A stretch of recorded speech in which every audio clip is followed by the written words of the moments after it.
The sound of crashing waves and children playing along the Tijuana coastline lulls visitors into a false sense of security. But underneath the surface, there's a different story, particularly at the US-Mexico border, where the wall sticks out more than 200 feet into the Pacific Ocean. La corriente está jalando más fuerte. Entonces, hacia adentro. Nosotros le llamamos resaca. Creo que en Estados Unidos le dicen rip current. Tijuana Lifeguard Captain Luis Hernandez says the metal posts from the border wall create a permanent rip current that pulls swimmers out into the ocean.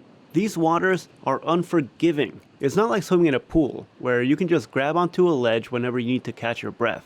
Aquí no hay orillita, de que ya me cansé, me agarro de la orilla, no hay de dónde agarrarse. This stretch of ocean is particularly dangerous to migrants trying to swim around the border. Over the last few years, Tijuana lifeguards have seen a record number of deaths. They track rescues and drownings on a whiteboard from their main lifeguard tower. Just 5 rescues in 2020 and only 7 in 2021. Then, 59 rescues in 2022 and 41 last year.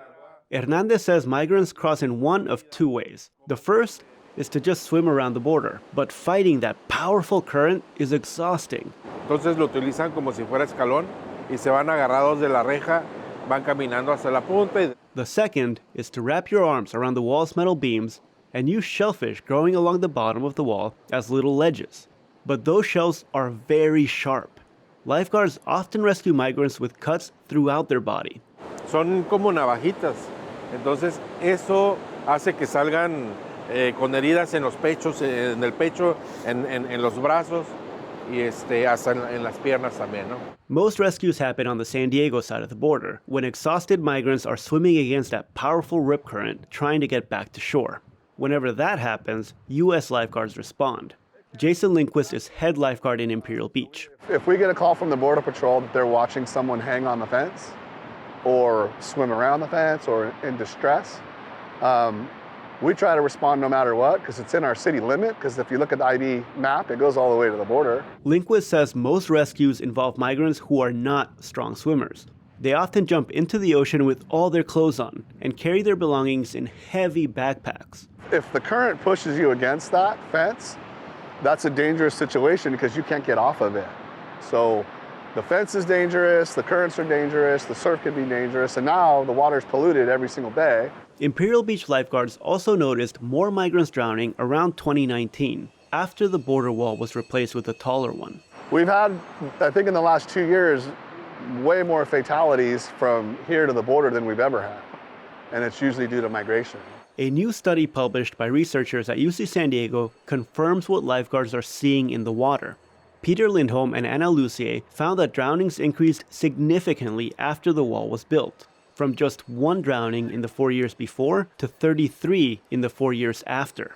To be clear, the study does not establish causation, nor does it attribute the drownings directly to the new border wall. Well, I think it's important for the lifeguards, the emergency response systems, and the UC health system to know if we have a lot of drowning-related accidents coming in.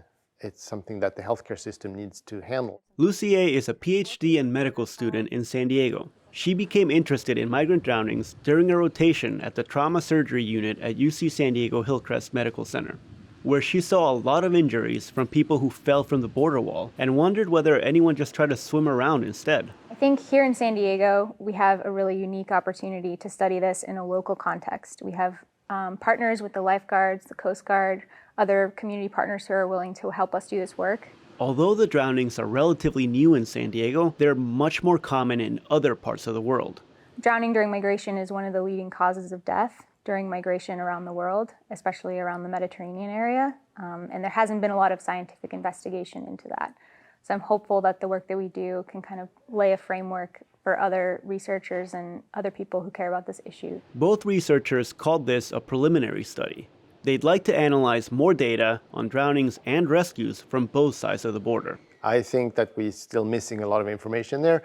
And as a scientist, it's interesting to see if we can find information and contribute with that information. In the meantime, lifeguards expect the drownings to continue, and the work is taking its toll. It's not just people from Mexico and South America. We see Russian, Yemen, we see a lot of people. Lindquist says some of the stories are difficult to forget, like one migrant who tried to dig a hole under the fence. Going back to the guy that dug underneath the fence, he dug under at a time at lower tide, and then he got stuck, and the tide was coming in, and he was basically underwater every time a wave would come in. Thankfully, the incident resulted in a successful rescue.